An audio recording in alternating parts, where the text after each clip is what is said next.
E hoje nós vamos desmistificar muito sobre maldição geracional, sobre herança familiar. Então abra aí em Ezequiel 18, é a continuação do nosso estudo.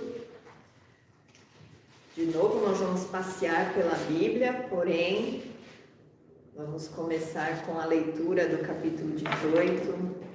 E o contexto aqui é que Israel, por estar ali padecendo com a invasão dos babilônios, com tudo que estava acontecendo no meio do reino de Judá, começou a percorrer, a ser difundido um provérbio no meio do povo de Israel, que dizia que não tinha sido eles que tinham pecado, mas eles estavam, na verdade, sofrendo pelo erro dos seus antepassados. Então, o Ezequiel ele vai trazer as palavras do Senhor aqui, na verdade, para quebrar esse provérbio, que era um provérbio mentiroso, que estava ali sendo propagado, e não somente mentiroso na realidade, mas também mentiroso em princípio, se nós confrontarmos com os princípios da lei do Senhor. Então está escrito: veio a mim a palavra do Senhor dizendo: que tendes vós que acerca da terra de Israel, proferis este provérbio dizendo: os pais comeram uvas verdes, e os dentes dos filhos é que se embotaram. Tão certo como eu vivo, diz o Senhor Deus, jamais direis este provérbio em Israel. Eis que todas as almas são minhas, como a alma do pai, também a alma do filho é minha. A alma que pecar, essa morrerá. Sendo, pois, o homem justo e fazendo juízo e justiça, não comendo carne sacrificada nos altos, nem levantando os olhos para os ídolos da casa de Israel, nem contaminando a mulher do seu próximo, nem se chegando à mulher na sua menstruação, não oprimindo a ninguém, tornando ao dever a coisa penhorada, não roubando, dando seu pão ao faminto e cobrindo ao nu com vestes, não dando o seu dinheiro à usura, não recebendo juros, desviando a sua mão da injustiça e fazendo verdadeiro juízo entre homem e homem, andando nos meus estatutos, guardando os meus juízos e procedendo retamente, o tal justo certamente viverá, diz o Senhor Deus.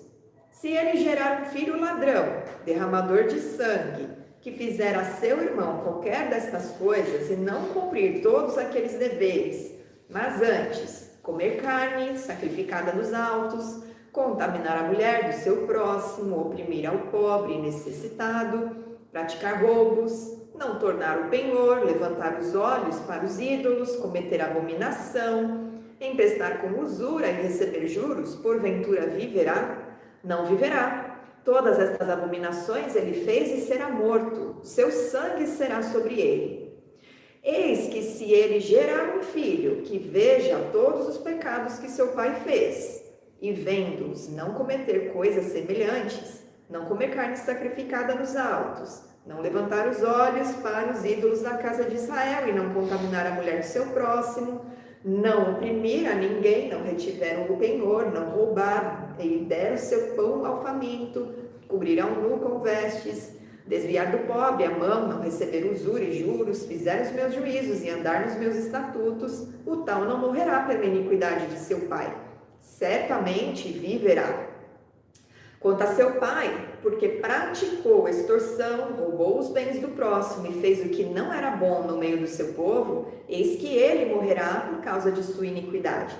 Mas dizeis: por que não leva o filho à iniquidade do pai? Porque o filho fez o que era reto e justo, e guardou todos os meus estatutos e os praticou, por isso certamente viverá. A alma que pecar, essa morrerá. O filho não levará a iniquidade do pai, nem o pai a iniquidade do filho. A justiça do justo ficará sobre ele, e a perversidade do perverso cairá sobre este. Mas se o perverso se converter de todos os pecados que cometeu e guardar todos os meus estatutos e fizer o que é reto e justo, certamente viverá, não será morto. De todas as transgressões que cometeu, não haverá lembrança contra ele. Pela justiça que praticou, viverá. Acaso tenho eu prazer na morte do perverso, diz o Senhor Deus? Não desejo eu, antes, que ele se converta dos seus caminhos e viva?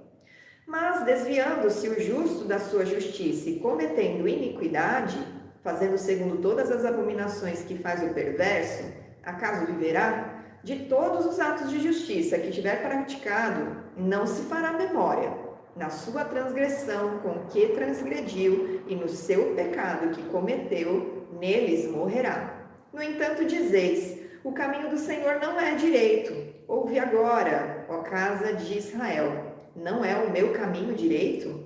Não são os vossos caminhos tortuosos? Desviando-se o justo da sua justiça e cometendo iniquidade, morrerá por causa dela. Na iniquidade que cometeu, morrerá. Mas, convertendo-se o perverso da perversidade que cometeu e praticando o que é reto e justo, conservará ele a sua alma em vida. Pois se considera e se converte de todas as transgressões que cometeu, certamente viverá, não será morto. No entanto, diz a casa de Israel: o caminho do Senhor não é direito. Não são os meus caminhos direitos, ó casa de Israel, e não são os vossos caminhos tortuosos? Portanto, eu vos julgarei a cada um segundo os seus caminhos, ó casa de Israel, diz o Senhor Deus. Convertei-vos e desviai-vos de todas as vossas transgressões, e a iniquidade não vos servirá de tropeço. Lançai de vós todas as vossas transgressões com que transgredistes, e criai em vós coração novo e espírito novo. Pois por que morreríeis, ó casa de Israel? Porque não tenho prazer na morte de ninguém, diz o Senhor Deus. Portanto, convertei-vos e vivei. O princípio aqui, que o Senhor não quebra, é de Deuteronômio 24, versículo 16. Enquanto vocês estão abrindo, eu vou explicando. O profeta está vindo corrigir o pensamento de que aquela providência de juízo divino sobre Israel era algo coletivo, era algo que era geracional. E ele está declarando que o julgamento é pessoal de cada alma. Então o Senhor examinou todo o povo de Israel e não viu um justo sequer ali, um que estava se enojando das práticas abomináveis ou querendo viver em justiça social, e ele traz o juízo sobre toda aquela geração por este motivo. Deuteronômio 24, versículo 16 diz: os pais não serão mortos em lugar dos filhos, nem os filhos em lugar dos pais. Cada qual será morto pelo seu pecado. E essa morte, ela não é somente o juízo final, né? Mas é a morte espiritual na vida na terra mesmo. A pessoa, ela fica completamente vulnerável às suas próprias escolhas.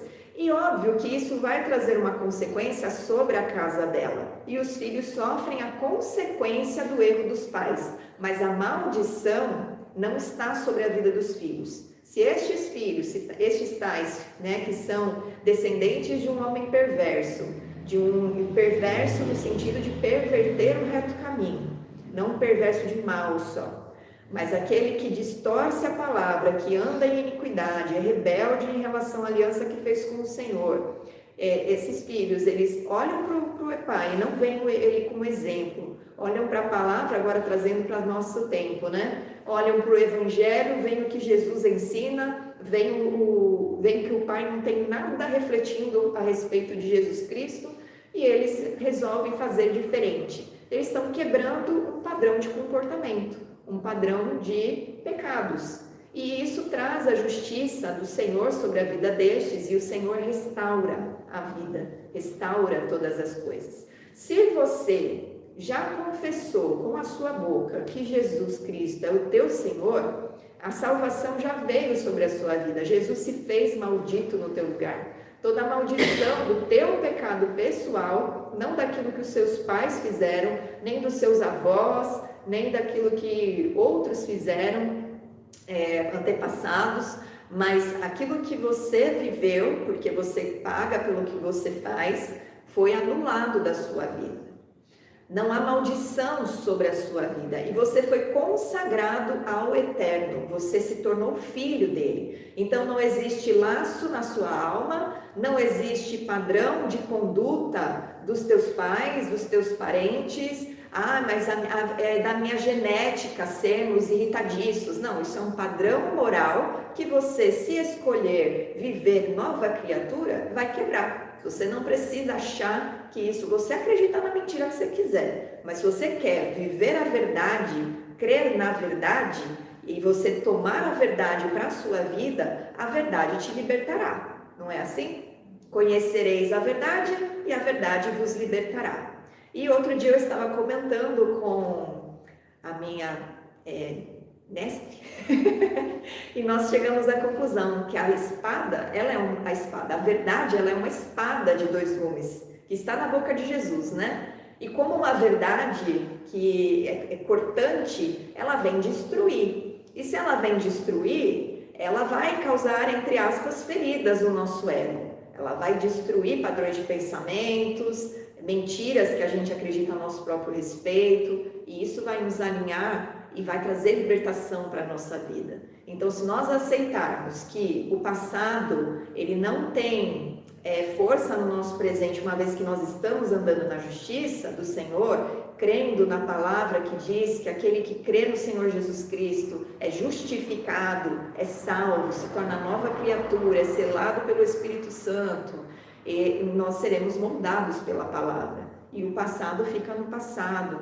As maldições que vieram sobre a nossa família, que repetia padrões de comportamento, o comportamento está ligado a se você obedece ou não à palavra, se você escolhe ou não viver no reto caminho. Então, esses padrões de comportamento, se estão fora dos princípios da palavra do Senhor, da lei do Senhor, obviamente vão trazer maldição. Então, se você quebra com esses comportamentos errados em relação à reta justiça e vive de uma maneira diferente, na sua vida a justiça do Senhor estará se cumprindo, as bênçãos te acompanharão, porque essa é a promessa do Senhor, certo?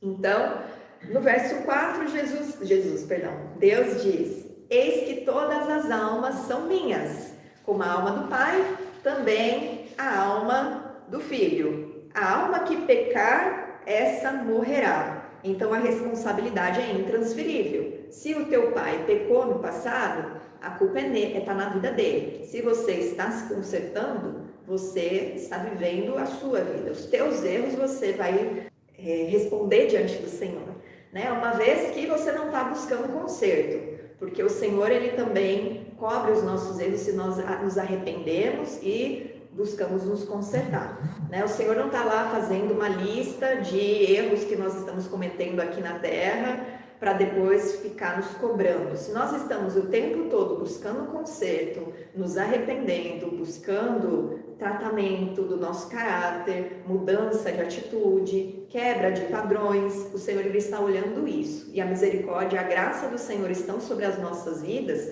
para nos capacitar para a gente conseguir vencer as nossas fraquezas, as nossas dificuldades, estes padrões que acabam ficando enraizados, porque no início, antes de você conhecer a verdade em Cristo, você vivia segundo o modelo do teu núcleo familiar. Então, tudo aquilo que a tua família te apresentou como paternidade, maternidade, amor, responsabilidade, moralidade, justiça, integridade, respeito, pureza, tudo isso você absorve, né? E se está distorcido, aquele padrão de comportamento você repetia porque você foi ensinado debaixo daquilo. Perdão. Mas uma vez que você está se moldando na palavra do Senhor, todo esse padrão está sendo quebrado, está sendo reconstruído, está sendo restaurado, está sendo transformado, e é nisso que vocês precisam se apegar. Lá no versículo 5 a 9, a gente vê que Ezequiel, ele resume o justo em obras de justiça, né? A parte prática. Abacuque, ele resume que o justo viverá pela sua fé. Em Romanos, Paulo reforça isso, né? A fé, ela resume tudo, né? Todos os mandamentos se resumem na confiança no Senhor. Porque uma vez que você está confiando que Deus enviou o seu Filho unigênito para morrer no seu lugar, para ser maldição no seu lugar, ressuscitou, tomou as chaves da morte, restaurou todas as coisas, tirou a natureza pecaminosa, te deu uma nova vida, imprimiu a lei do Senhor no teu coração, você vai passar a viver debaixo desse padrão por confiança. Não porque você está com medo de perder a sua vaga no reino do céu, mas por confiança de quem você agora é, da sua nova identidade em Cristo, no amor de Deus cobrindo os seus erros e lançando fora todo medo, e vivendo debaixo do temor do Senhor, você busca a sabedoria, e saber o que está escrito vai fazer com que você saiba discernir, buscar conhecimento, buscar entendimento para aplicar de maneira prática os princípios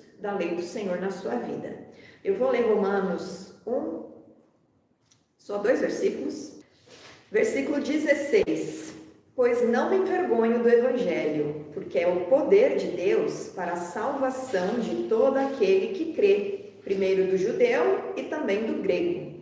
Visto que a justiça de Deus se revela no Evangelho, de fé em fé, como está escrito, o justo viverá por fé.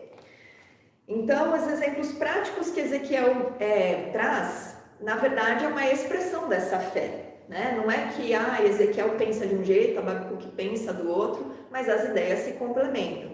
Então, o não comer a comida sacrificada, o não oprimir o próximo, o não dormir com a mulher menstruada, porque o sangue tem vida, então você está em contato com algo que está, entre aspas, morto, porque era para gerar uma vida, cobrança de juros, né? Que faz parte da opressão também do irmão, o adultério. Quando você se abstém disso e vive debaixo daquilo que o Senhor estabeleceu como justiça, você está vivendo de maneira prática a lei do Senhor. Depois, nos versículos 10 a 13, a gente vê que o Senhor ele mostra na comparação que um homem que gera um filho sábio e outro ímpio, o que acontece aqui é que as pessoas têm livre-arbítrio. Né? Não há garantia de que uma pessoa justa vai ter todas as suas gerações justas. Mas se o justo ele corrige o filho, ele põe o filho no jugo de Cristo, ensina desde criança, inculca na mente dos seus filhos que ele deve amar a Deus acima de todas as coisas, ensina o filho desde pequenininho a se relacionar com Deus, porque o véu foi rasgado. Antes o judeu só ficava orando o Shema Israel, né? O ouça Israel, o Senhor é o nosso Deus, o Senhor é um, não existe outro Deus, amarás o teu Senhor com todo o teu coração, de toda a tua alma, com todas as tuas forças.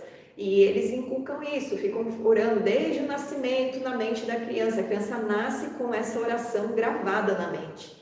Só que agora, essa oração ela está gravada no nosso coração, porque a lei foi impressa no nosso coração. Então, o dia inteiro nós estamos meditando nessa palavra. Eu devo amar o Senhor com tudo que eu tenho, com tudo que eu sou, com tudo que eu faço. Deus deve estar acima de todas as coisas.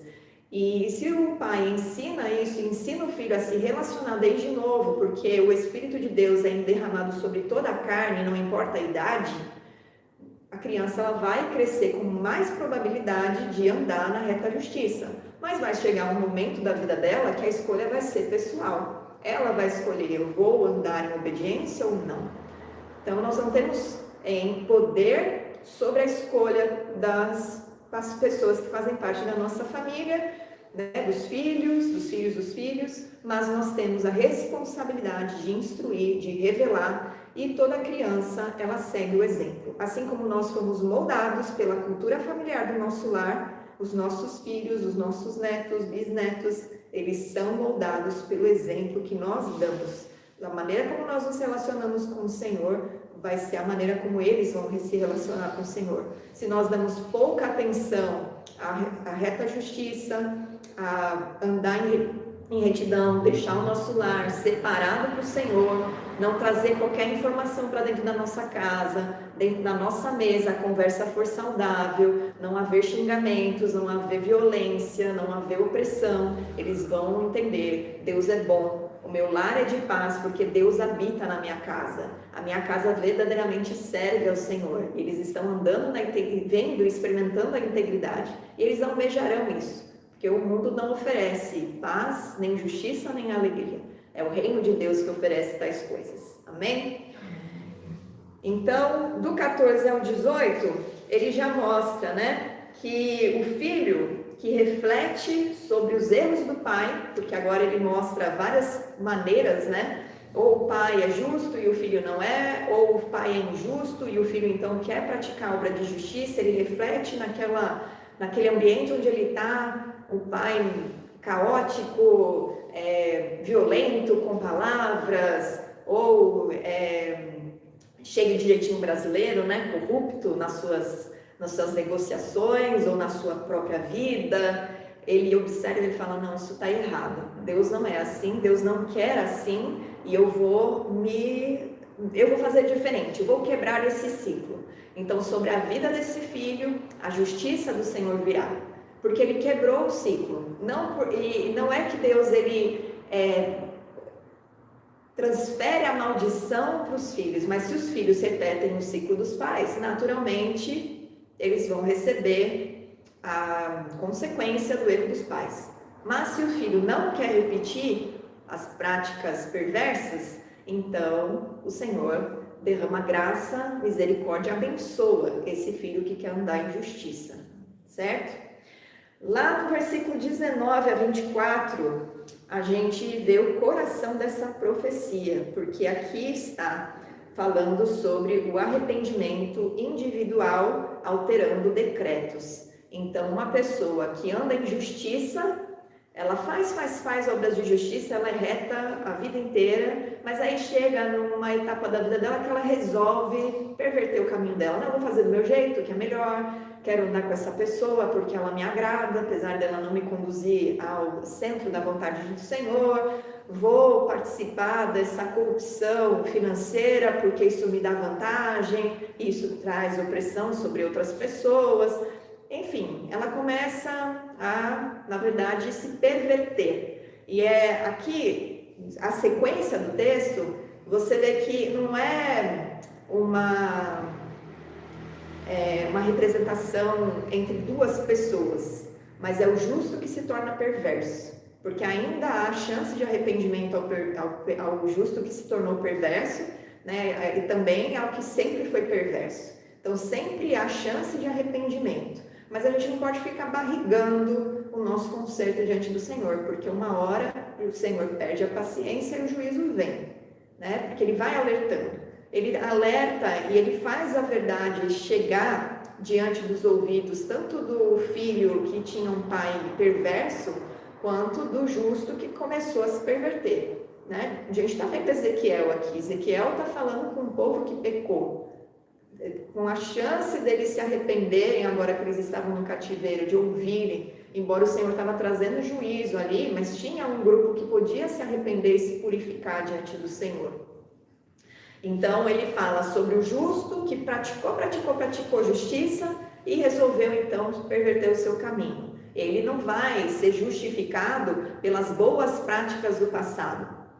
E ele se torna perverso. Se o perverso começa a praticar perversidade, que é o desvio da palavra do Senhor, e então ele resolve se arrepender e se consertar, sobre ele virá a justificação, e ele vai ser perdoado, e na vida dele não vai haver punição. O Senhor não vai puni-lo se ele está se arrependendo.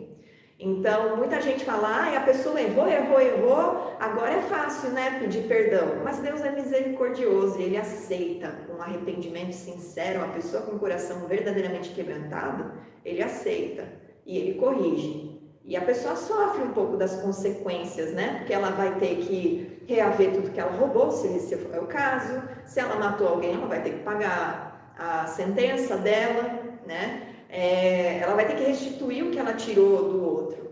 Ela vai ter que se reconciliar com as pessoas, se humilhar e pedir perdão para aqueles que ela feriu. Existe a consequência que vai trazer conserto e restauração. Mas o perdão do Senhor está sobre a vida e Ele derrama a vida em abundância. E a pessoa, ela não morre espiritualmente, ela não vai passar pelo juízo e ser lançada no fogo. Isso é o que o Senhor mais se preocupa, né? Tanto com a morte física, mas é com a morte espiritual. Tanto que ele fala, eu não tenho alegria nenhuma em ver um perverso morrer. Se vocês acham que eu estou me agradando desse juízo todo que está passando por Israel, vocês podem ter certeza que não, porque eu criei a vida, eu gerei vocês para terem vida, né? Eu sou fonte de vida e eu os criei para estarem próximos de mim. Vocês escolhem se perverter e se afastar. E o afastamento da reta justiça é o que gera a morte. E o Senhor não se agrada de ver a criatura que Ele fez com tanto amor, que Ele colocou para ser a imagem e semelhança dEle, se desviando a ponto de acabar trazendo a própria desgraça para si mesmo, né? Então, esse trecho ele é um foco nisso, já vai quebrando vários padrões de pensamento, né? Principalmente daquele que é crente em Jesus, que acha que, mas Jesus pagou o preço por mim, o pecado não tem influência na minha vida, estou no tempo da graça. A graça, ela nada mais é do que o mover do Senhor para te capacitar para você ser transformado e se tornar a imagem do teu Criador. Não significa que aquilo que o Senhor estabeleceu como justiça não tem influência na sua vida, porque a lei deveria estar impressa no seu coração, a lei não foi abolida, né? A maldição da lei, ela foi abolida, porque ela revela o pecado, mas o Senhor não aboliu os princípios dele. E se você não vive debaixo dos princípios dele, você é filho da desobediência, você é filho das trevas. Tem vários trechos no Novo Testamento falando isso. Então não adianta, mas eu fiz obra de caridade lá em 2005. Tá, mas em 20 anos você só praticou perversidade, você ficou lá em fornicação ou oprimindo as pessoas, xingando, dando mau testemunho do Senhor. Você vai chegar na presença dele e vai ouvir uma afasta de mim, porque eu não te conheço. E acho que não é isso que ninguém, né? Ninguém quer ouvir isso, creio eu. Então, é um alinhamento que a gente tem que ter, de zelar até o fim. E Jesus, o tempo todo no Apocalipse, fala que aquele que perseverar, aquele que se arrepender, receberá a coroa. Então, a gente tem que se lembrar, o reino dos céus ele é tomado por esforço, a salvação foi de graça, mas a nossa conduta até a vinda do Senhor Jesus, ela tem que ser de esforço para viver em integridade, incorruptíveis, irrepreensíveis, sem mancha, sem culpa, porque a noiva do Senhor, né, a noiva que dizem a noiva de Cristo, o corpo de Cristo, ele tem que ser sem mancha, sem mácula. Ele espera, né, que nós estejamos prontos para o dia. Então, na sequência, nós vemos do 25 a 29, aqui eu vou citar um comentário de sábios judeus, mas que explica bem esse trecho. O homem acusa o caminho do Eterno quando não compreende a justiça dos seus próprios atos. Então eles falam, o Senhor não julga retamente, né? O caminho do Senhor não é reto, porque eles estavam considerando Deus injusto por eles estarem sofrendo o cativeiro na Babilônia, a destruição do reino de Judá. E o próprio Deus questiona, não são vocês que estão cometendo os erros? Vocês estão falando que eu erro, e será que vocês não conseguem pôr a mão na consciência e pensar nos atos de vocês, no que vocês estão fazendo diante do Senhor? E a punição, ela é um mérito pessoal. Se você não anda em justiça, você é punido individualmente. Assim como a salvação, ela também é individual. Você não pode se salvar e achar que a sua casa toda está salva porque você aceitou Jesus. Você deve interceder pela sua casa, pedir para o Senhor quebrantar os corações, mas você está salvo, os outros ainda não.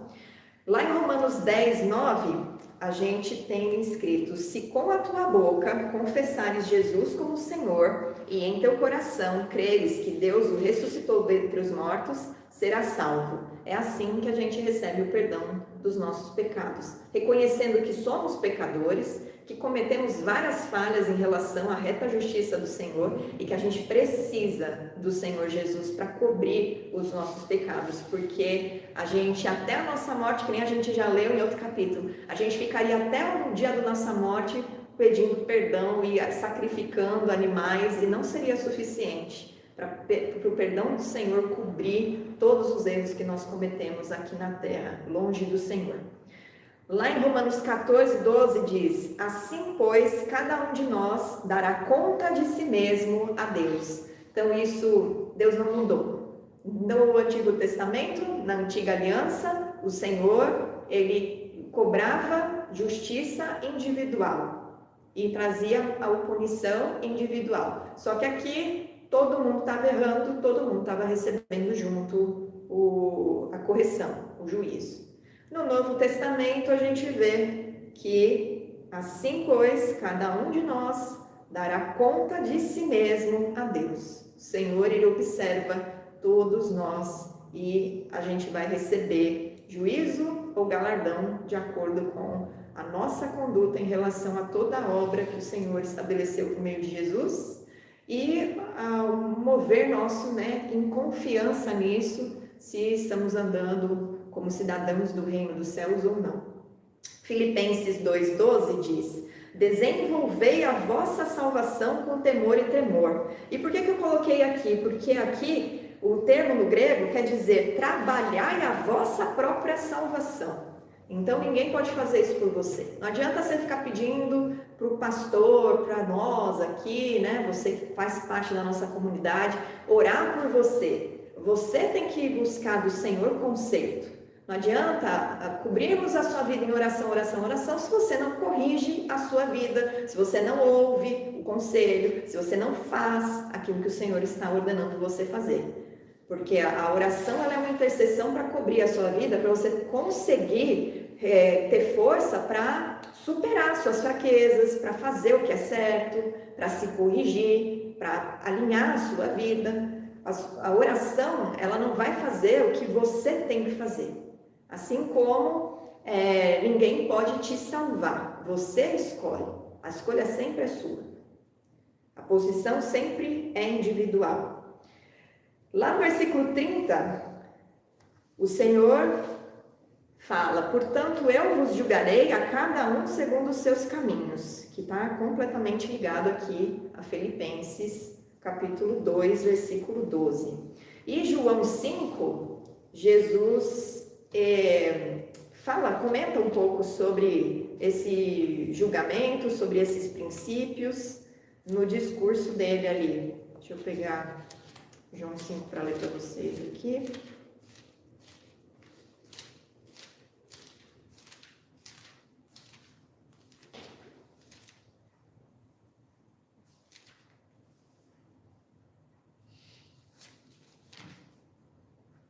João 5 é até, na verdade, Jesus repetindo um salmo, Salmo 62, 12. No capítulo 5, versículo 28 e 29 está escrito: não vos maravilheis disto, porque vem a hora em que todos os que se acham nos túmulos ouvirão a sua voz e sairão.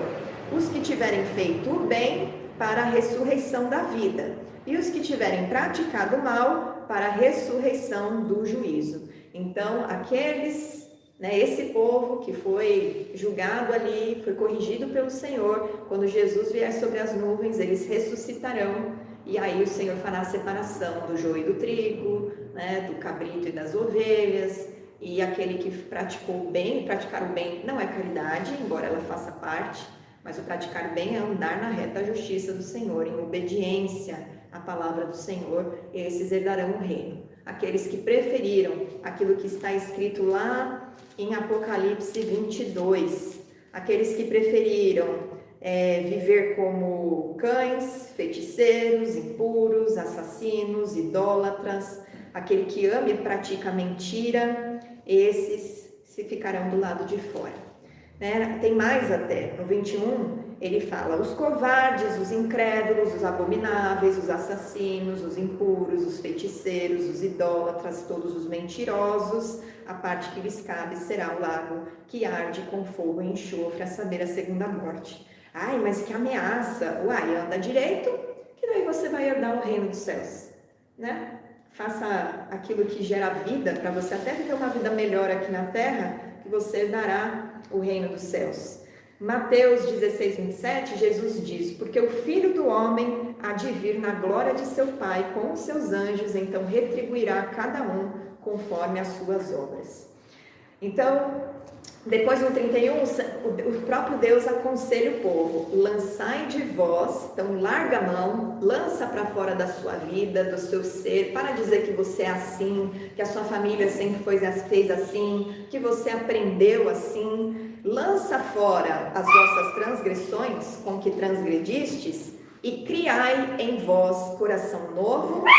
Criar um coração novo é ter governo sobre as tuas emoções e espírito novo. E o espírito novo é você ter qualidade, a qualidade de você pensar. Os teus pensamentos têm que ser pensamentos justos, pensamentos do alto, não acreditar na mentira, não aceitar a mentira, mas viver conforme a verdade.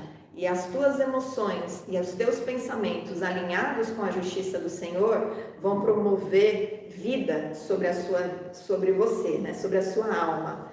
Então Deus ordena uma renovação na mente e uma renovação no coração. Só que nós estamos num tempo em que Ele próprio fez essa renovação em nós por meio de Jesus. Porque nós recebemos um coração de carne, um coração novo, e Ele nos proporciona um tempo novo. Não é que Deus perdoa os teus pecados e a punição fica em stand-by.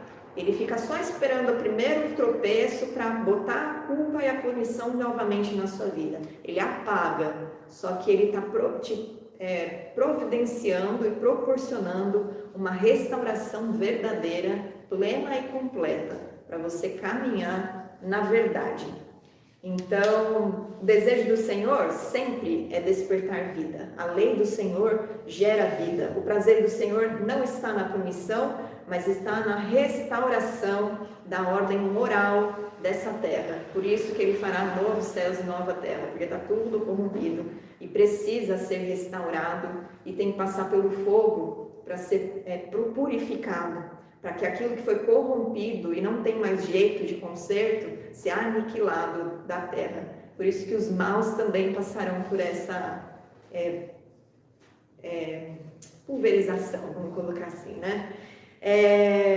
Agora, quem conhece a lei do Senhor, quem já leu Êxodo, capítulo 34, depois que o Senhor denuncia o pecado do bezerro de ouro, e ele fala: eu vou exterminar esse povo, começar uma nova linhagem a partir de você, Moisés, porque não dá mais. Eu vou cumprir a minha promessa de levar esse povo para a terra de Canaã, mas é um anjo que vai com eles, porque eles são teimosos, são perversos, e eu não suporto mais ver essa iniquidade, essa rebeldia. E aí Moisés intercede e Deus se arrepende, ou seja, ele tem compaixão do povo, porque ele sabe que o povo ainda era fraco na fé, não conhecia ele, não conseguia obedecer completamente, e ele então se manifesta para Moisés, apresentando os 3 atributos dele, e numa dessas frases que ele cita ali a respeito dele próprio, ele fala: eu visito a iniquidade até a 3ª ou 4ª geração. E muita gente acha que isso significa que ele está trazendo a punição, mas esse visitar, na verdade, é que ele está acompanhando. Ele está pacientemente observando, e ele só vai trazer o juízo na 3ª ou 4ª geração. Ele dá tempo para as gerações seguintes se corrigirem do padrão imoral e perverso que os seus pais caminhavam. E a gente vê isso se cumprindo aqui, porque quando você pega a linhagem ali de dinastia, né, de Davi, desde Manassés, que foi o primeiro ali depois de Ezequias, que foi um homem justo, que até ganhou 15 anos a mais de vida, né? Depois acabou vacilando, mas ele teve um tempo ali de conserto, de paz, e o filho dele, Manassés, governou 55 anos. 55 anos é muito tempo, só que ele governou 55 anos em corrupção, idolatria e conduziu o povo a essas práticas. Então ele contaminou o povo e as gerações seguintes, inclusive da sua casa.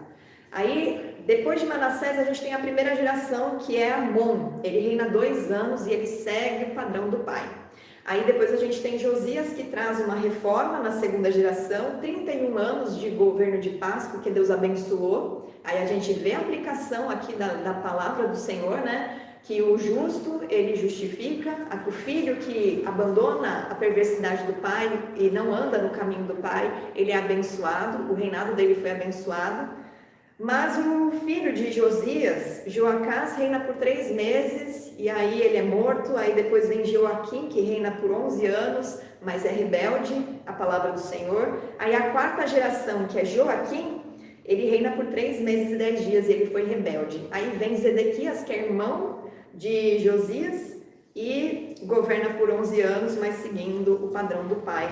E aí a idolatria e a resistência a Nabucodonosor faz com que o juízo do Senhor venha. Então a gente vê, são 4 gerações, o Senhor visitou, foi esperando pacientemente até que o juízo veio de fato sobre a casa de Judá, não somente os reis, mas todo o reino. E aí eles foram levados ao cativeiro.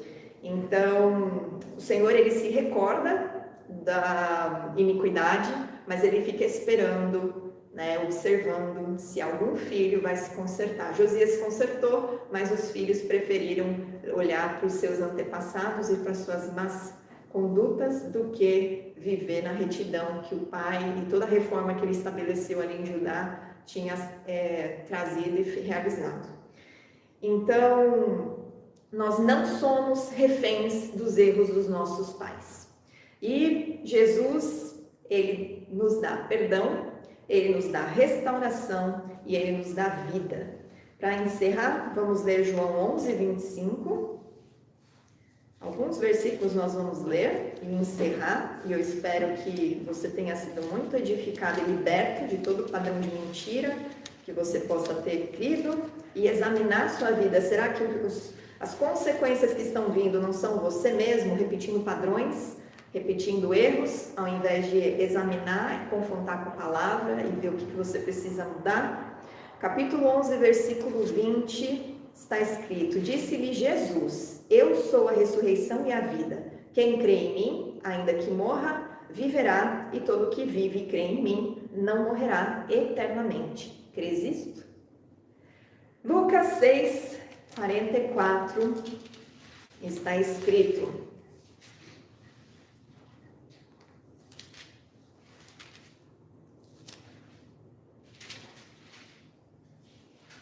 Porquanto cada árvore é conhecida pelo seu próprio fruto, porque não se colhem figos de espinheiros, nem dos abrolhos se vindimam uvas. O homem bom, do bom tesouro do coração tira o bem, e o mal do mau tesouro tira o mal, porque a boca fala do que está cheio o coração. Então, os frutos que você está gerando, eles mostrarão para o Senhor, né? Se você anda na justiça ou se você anda em caminhos tortuosos. E em Lucas 13, quando Jesus ele fala, apresenta uma parábola, ele traz esse princípio sobre a misericórdia do Senhor alcançar a 4ª geração. Lucas 13, versículos 6 a 9. Diz assim: Então Jesus proferiu a seguinte parábola: Certo homem tinha uma figueira plantada na sua vinha, e vindo procurar fruto nela, não achou. Pelo que disse ao viticultor: Há 3 anos venho procurar fruto nesta figueira e não acho. Podes cortá-la para que está ela ainda ocupando inutilmente a terra? Ele, porém, respondeu: Senhor, deixe ainda este ano, até que eu escave ao redor dela e lhe ponha estrume. Se vier a dar fruto, bem está, se não, mandarás cortá-la. Então, aqui nós vemos 3 anos a figueira, e a figueira representa Israel. Depois a gente vê até uma outra passagem em Mateus que Jesus amaldiçoa uma figueira, né, que tinha folhagens, mas não tinha fruto.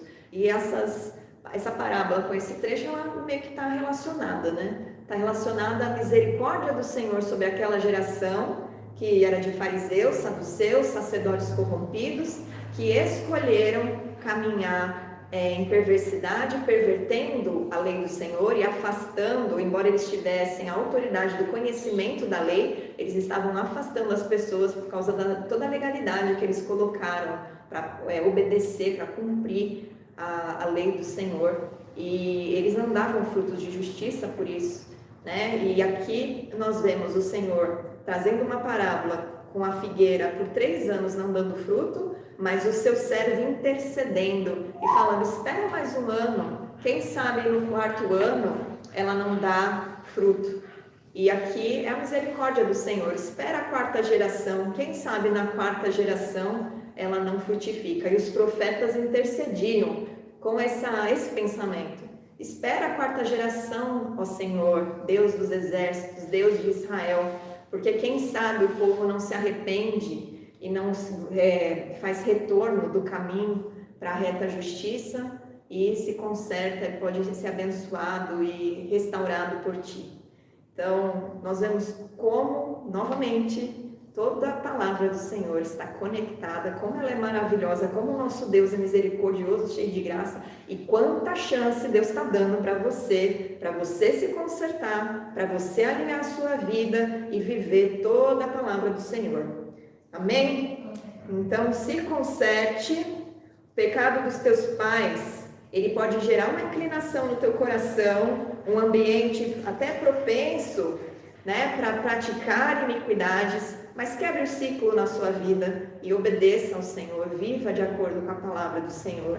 E entenda que quando você retorna diante do Senhor, você se arrepende e você busca conserto no Senhor, você está trazendo vida e existência à tua alma. Porque longe do Senhor, você só tem morte para desfrutar. A presença de Deus é que você encontra vida em abundância e riquezas eternas. Amém? Que o Senhor abençoe a sua vida e até semana que vem.